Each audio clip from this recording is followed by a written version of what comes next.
Alors donc toujours du médecin des pauvres, les recettes utiles. Pour laver les mains, pour blanchir les mains, mettre dans l'eau dont on se sert de la farine de maïs, qui, une fois mouillée, forme une pâte douce qui nettoie très bien. Ce procédé exclut l'usage du savon, même si les mains ont été très salies par un travail grossier.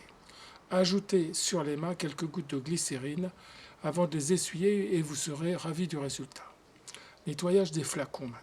Pour nettoyer les flacons gras, qu'ils soient en verre ou en porcelaine, mélangez à quantité égale du sel de cuisine et du vinaigre, lavez avec cela et le résultat sera parfait.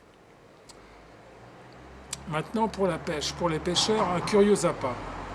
Les pêcheurs hollandais, très experts à la pêche à la ligne, font des pêches étonnantes au moyen d'un appât simple et vraiment curieux.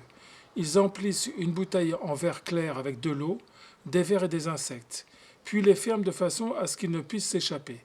La bouteille, attachée à une ficelle, est jetée dans l'eau, balayée par l'hameçon.